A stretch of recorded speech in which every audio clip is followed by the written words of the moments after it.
It's time for the Brouhaha Sports Show. Brouhaha Sports with award-winning sports writer Dale McGee and co-host Marshall Wood. Talking sports with the legends of the game and famous sports personalities. Brouhaha! Now to Marshall and Dale with tonight's guest. Good evening, everyone, and welcome to the Brouhaha post-Super Bowl edition. Super Bowl. We had a Super Bowl. Well, I don't know if it was super, but we found out who the best team in the NFL is by far. Oh, yeah. Sure looked like it. Because they ran through them playoffs like they owned them. They did. They beat the old Redskins, about 30 or ever what they're called now. Commanders, baby. Yeah, and then they got after the Redskins. They got after the Chiefs. Man, you know, and poor Chiefs. I felt really sorry for the quarterback for the Chiefs. Mahomes, he was running for his life all day. Yeah. He could have called 911 that time. He didn't look too happy after the game when I saw him throwing some stuff around and that kind of stuff. Sure. But he's a competitor. I guess that's what competitors do. Yeah. Well, yeah. I mean, you know, we talked about it. We always thought the Chiefs had the best team, chemistry, and all that. But we always knew that the Eagles had super talent. Yeah. You know, quarterback, running back, receiver, Smith and Brown, and offensive line. Yeah. Did you see that Georgia defensive line? They were. Did you see the size of the Eagles' offensive line? Like they averaged like 6'6", 6'8". Yeah, or something like that. I think it was 6'8", 338. You know, if they're averaging that, they got to have some 6'10s in there. Well, I just know that Jalen Ayers just, and I love him. I've loved him since Alabama days when he came on as a freshman. He just sat back there in the pocket and just picked them apart all day long. Yeah. I don't think he got a jersey touched all day. You know, I saw an interview of him, and they've always played him on his leave from Alabama like everything was peaches and cream. But I heard him do an interview after that Super Bowl the other day. Didn't quite sound like that. He made the comment, well, you know, the guy, I just kept my focus. You know, he said, I played for a national championship, Alabama national championship, got beat, got benched, had to transfer. You know, I've never heard him say that kind of stuff anymore, but it don't sound like it was all kumbaya in his heart when he left. And I tell you what, if you had to pick between Hurts or Tua, which one would you pick now? I'd pick Hurts. I like that guy, I always have. Yeah, he's a good quarterback. And a good kid, a good man, and it doesn't say. You never hear much negative coming out of him, and that really wasn't a bad interview, but his tone just kind of struck a chord with me. Well, I think any time that you get turned down, you know. Got to hurt a little. Yeah, I don't care what it is. If you ask, back in high school, if you ask a pretty girl to go out and she turns you down, you got depressed, right? Well, I don't know. I never had that happen to me. Well, yeah, I knew that you hadn't, but I probably had it happen. Oh, yeah. How's that feel? More than I can count. I don't know. After a while, you just get used to it.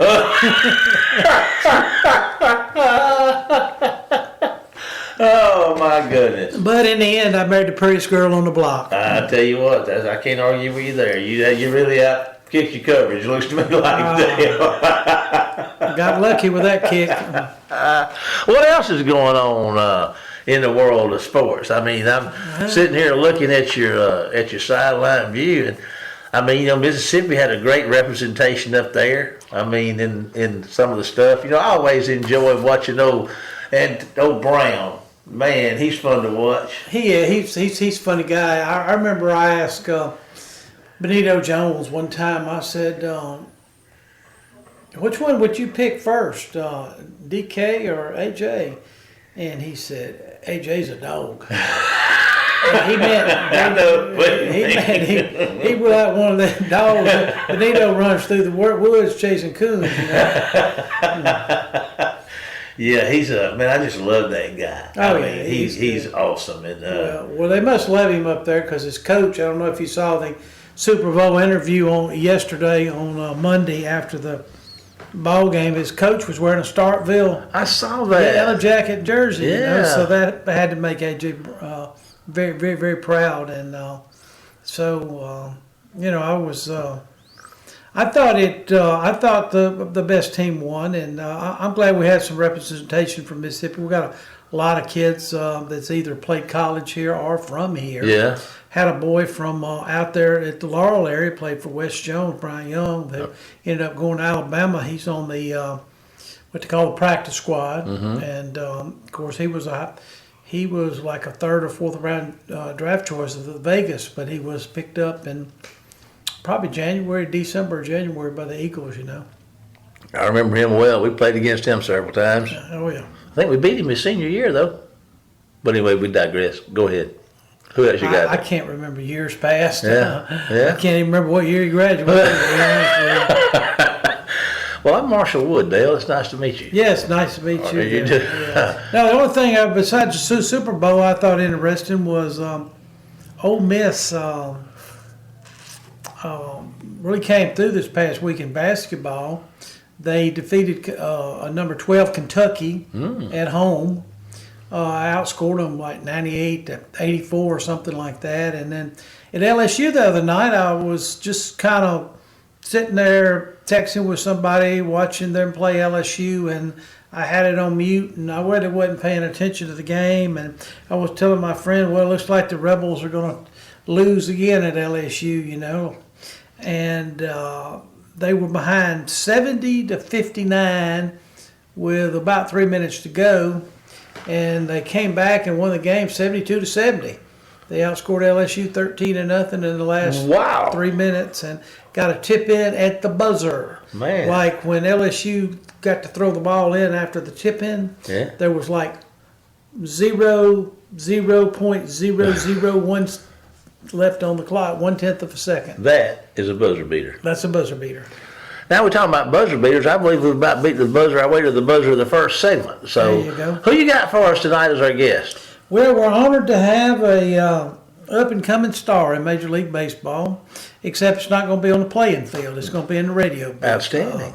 We got a Clinton, really he's from Madison, but he went to Mississippi College, Ben Ingram. He is the lead radio announcer for the Atlanta Braves. Wow. He took over for Hall of Famer Don Sutton back a few years ago, and his first year announcing behind the mic, he did something that many announcers never get to do, and that was he got to tell about the Atlanta Braves winning the World Series. Wow. And so he's got some. You may about get your coverage on this one, Dale. That's a pretty big deal you got lined up. He's a few years younger than us, and but he's going to tell us about his journey, which was not easy. It's just like going through the minor leagues. You gotta go through the minor leagues and the radio announcement. Well, maybe I can pick up some pointers here. Well, I think I was thinking about that today. You can kind of maybe. My problem is I won't be able to remember what they were. Well, maybe you can write them down. I can't read. I'll write them down for you. Okay, that'll work. Okay. Well, look, let's take a break to hear from our sponsor, and we'll get on about business and be back with tonight's guest, Ben Ingram, right after this commercial break. Phillips Building Supply in Laurel, your hometown building supply store since 1954. We are locally owned and pride ourselves on helping our customers find exactly what they need. From foundations to roofs to doors and windows, Phillips has it. For tools, hardware, lumber, and plywood, visit Phillips Building Supply. Ben, welcome to the show today, and we appreciate having you, and it's an honor to talk to you today. And we're running this in conjunction with your article that was in Mississippi today in Mississippi Magazine and so we appreciate your time and your journey has been fantastic. I was telling Marshall on the segment before you came on that you climbed through the minors just like a major leaguer. How about just giving us how you started and how you decided to go into this lifetime journey of yours? Yeah, well, thanks for having me. It's great to be with you guys this morning, as always.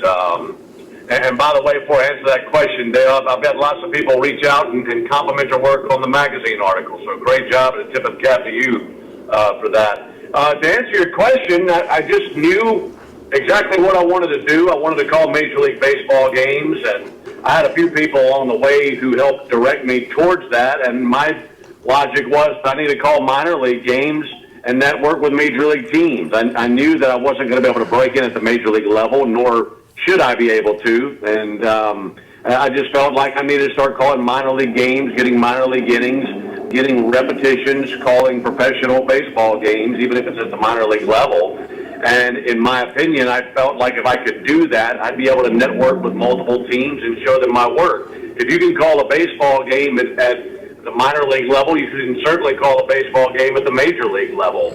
And being in my 20s at the time, I was 24 when I got my first job in minor league baseball. It was actually with an independent team. But I used that audio, I used that summer to put together a good highlight reel, a good tape to give to other teams.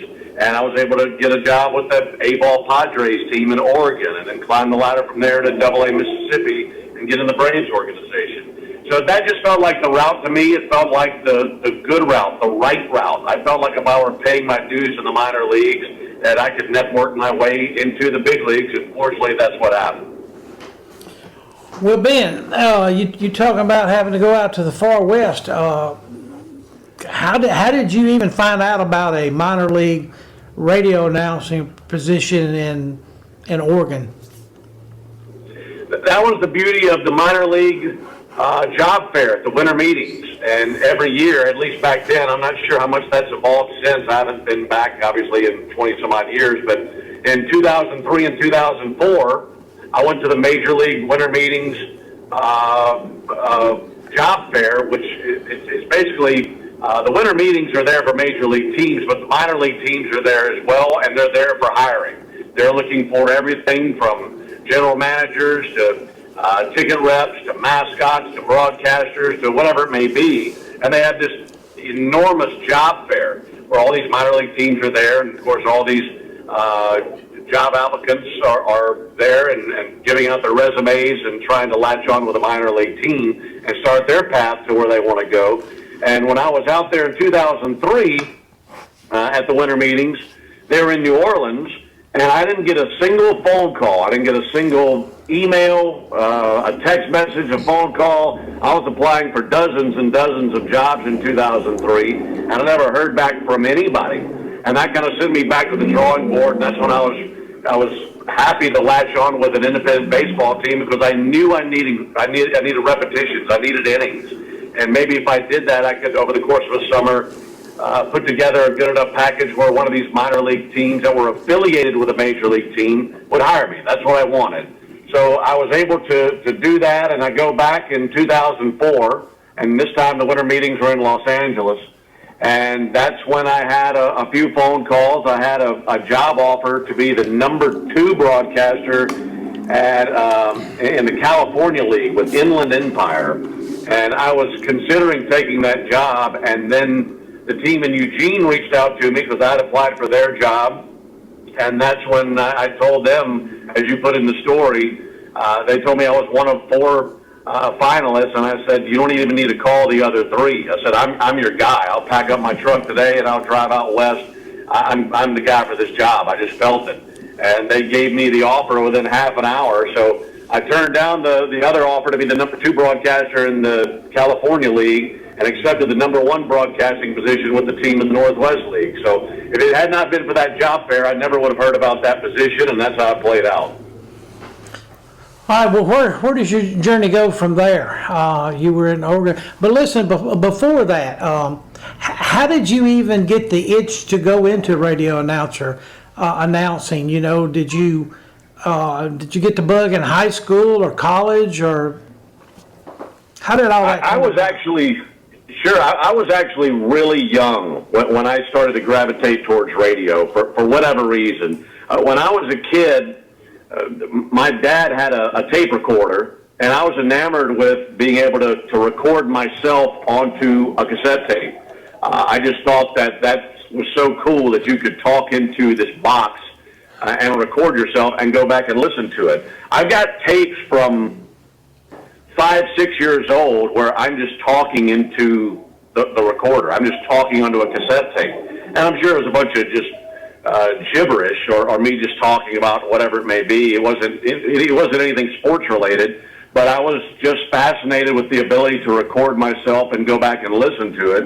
And over the years, that turned into listening to more radio. And we had a television, but the house that I grew up in, my dad's a pastor, my mom's a teacher, a lot of discipline in the house.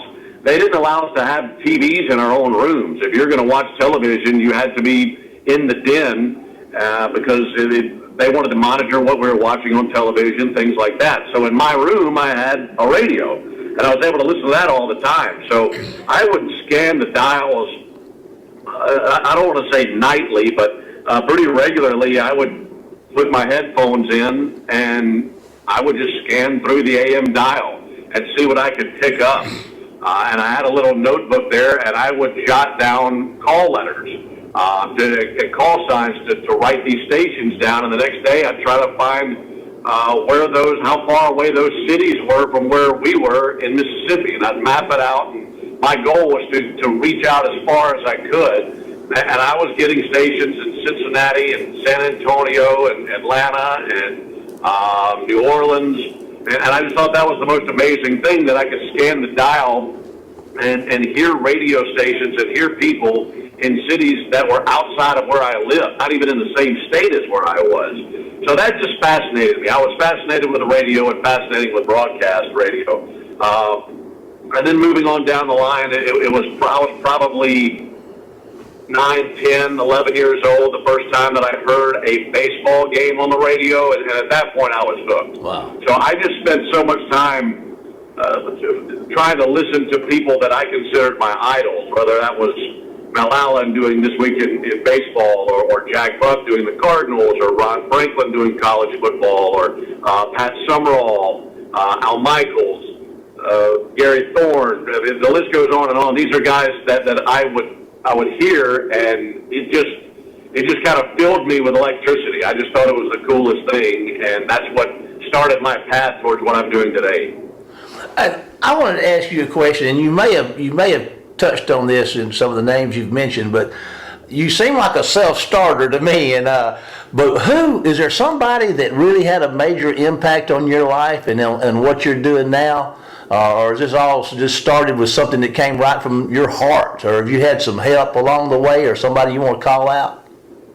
Yeah, I think we all have mile markers along the way and people to help point us along the way. It's like I mentioned in the article, the first person that really helped direct me was Lee Adams. And I met him when I was either 17 or 18. I was a senior in high school. I might have just turned 18 the first time I met him. But prior to that, I had met broadcasters. I remember meeting Jim Ellis one time when I was 16 years old, thinking that was really cool. I remember getting to meet multiple broadcasters along the way that I got to shake a hand, but there was never any networking. There was never, I got their telephone number and could bounce ideas off of them. There are multiple people that I met along the way, and that helped. But I just feel like it's something that was within me that I just wanted to pursue. I was curious about it, and I just wanted to figure out whatever it was to get on the air or listen to myself. And I feel like kids who do that today have so many more resources than we ever did. I mean, you could be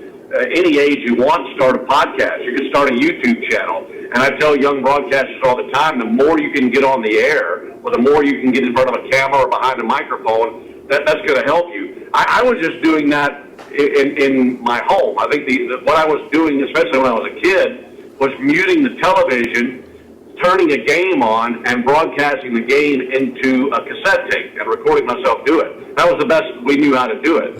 So I say all that to say, yeah, there are people along the way who kind of serve as mile markers and really sort of direct you. But prior to that, this was just a natural desire that I wanted to follow, and listening to other broadcasters and how they did it, and finding ways that I could take what I'm hearing and put that into what I'm trying to learn and how I'm trying to get better. And that's, I guess you might say that was the compass that I had when I was younger. Man, that's a great story. I mean, it seems like you knew what you were going to do from ground zero. I'm 68, still trying to figure out what I'm going to do. But let me ask you this: what was the biggest thing for you personally that as you were molding yourself, lining yourself out in this direction with all the stuff that you had pointing you that way, what was the biggest thing that in your mind you had to overcome to make it? Well, that's a really good question. I think and there's lots of ways I can answer that question. I mean, like I mentioned, when I was 18 and I met Lee Adams and he was a local broadcaster, there are lots of crutches and bad habits that he helped me break immediately. In other words, it was like going to school. And that's tutelage that I still carry with me to this day.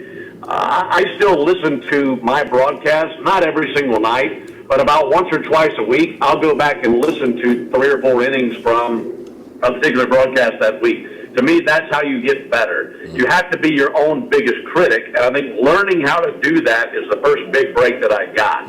Learning how to evaluate yourself, learning how to critique yourself, and how to use that, what you're hearing, to get better. So I was just blessed to have a good ear for it, but I had to be trained in order to know how to use that. I think that was a big break. Right. I feel like getting the job in Eugene was a humongous break for me, because when you're doing this, and you don't really know anybody in the industry. I didn't grow up in a state that has a professional sports team. I don't have a father who did this or anybody in my family who did this. I didn't know anybody who did this. Right. I think that when you're coming along that path, confidence is a big issue. You're thinking, can I do this? Because I see all these other guys who are coming from big cities or big colleges, or their fathers are big name broadcasters. And I think to myself, well, can I be that? Am I even going to scratch the surface? Am I even going to register on the seismograph in terms of how good I could be versus other people who are looking for the same jobs that I am? And I feel like getting that job in 2004 to be a minor league broadcaster that was affiliated with a major league team, that gave me a level of confidence that I really needed. And then moving from there to Mississippi, doing AA games, the way I saw it, I was just a couple of levels away from calling the big league games. Because the guys who were on the field in AA Mississippi later that year were on the field in Atlanta in the big leagues. And I know it might be apples to oranges, but I felt, well, if I can call these guys here, why couldn't I call them there? So I think confidence is such a major thing. And along the way, confidence just snowballed for me with every single passing job. Every single rung of the ladder, I got more and more confident in myself, and to a point where I felt like not only can I do this, it's I'm going to do this. Yes, this sir. is going to happen, and I'm going to work as hard as I have to in order to prove to people that I can. I knew that I could call big league games. It was just a matter of proving that to the powers that be. And each passing step along the way just gave me more and more confidence to where I felt like where I want to be is coming into focus and taking place. How did you get to your big break to go to Atlanta? When I was with the AA team in Mississippi, I had won a minor league broadcasting award, and as fate would have it, a member of the media relations department with Atlanta reached out to me to congratulate me. I had met her once before. Her name was Adrian Midgley. She was in the media relations department for the big league club in Atlanta. And I think she had seen a press release that had gone out. And on behalf of some of the other media relations members there, we lost him. And I reached back out and said, well, I said, thank you very much. I said, if there's anything that you need from me while I'm here, please let me. But I want to be in Atlanta one day, and if there's anything that is needed there, please let me know. And I think somewhere along the way, somebody said, well, you should come over at some point, and we can show you the press box and show you the booth and introduce you to some of the broadcasters. And I thought, well, as soon as my season in Mississippi ends, I can go sometime in the month of September and do that. And when I did, I was able to meet the president of the team, Derek Schiller. I was able to meet Don Sutton and others. And they were hoping that they could find broadcasters to call some spring training games the following spring. Because we carry every single spring training game, and that spring training schedule can be kind of taxing. So anytime they could bring in somebody to call 3 or 4 games, that was less work for the broadcasters who were already there. And when I went down there to call those spring training games, I think they really liked my work. That was the first time that my current boss heard my play-by-play. And I feel like he wanted me to do big league games at that point. I think he enjoyed my work a lot and was curious about me potentially being with them at the big league level to some capacity. And that's when they told me that a year later there could be an opening with the pregame and the postgame show position. And I continue to stay in touch with them and the flagship of the team, 680 The Fan, there in Atlanta, WCNN. And turns out they had an opening for the postgame show for the 2011 season, and they offered it to me. So I left the Mississippi Braves and went to host the postgame show for the Atlanta Braves. And the biggest kicker in all that was I got to be a fill-in play-by-play broadcaster. So whenever the lead broadcasters took a day off, I got to jump in there. My first year, I think I got to call 10, 12 big league games, and that was just an ultimate thrill getting to call a big league game for the very first time. I still remember the date and everything, first hitter that I had, and the result and all that. So that's how the journey took place to go from the minor leagues to the big leagues. Listen, I hate to. I warned y'all I might have to jump in and say we're out of time. I'm going to tell you something. We've about reached that point, man. We want to thank you for being with us. And I tell you what, your passion for the game and for what you do, it's contagious, and we appreciate you taking time to be with us today. I'm going to ask you to. My pleasure. Thanks. Yeah. Appreciate it. Yes, sir. Hold on just a minute. Dale and I are going to take a break to hear from one of our sponsors, and we'll be back with tonight's final segment right after this commercial break. See you in just a minute, folks. Phillips Building Supply in Laurel, your hometown building supply store since 1954. We are locally owned and pride ourselves on helping our customers find exactly what they need. From foundations to roofs to doors and windows, Phillips has it. For tools, hardware, lumber, and plywood, visit Phillips Building Supply.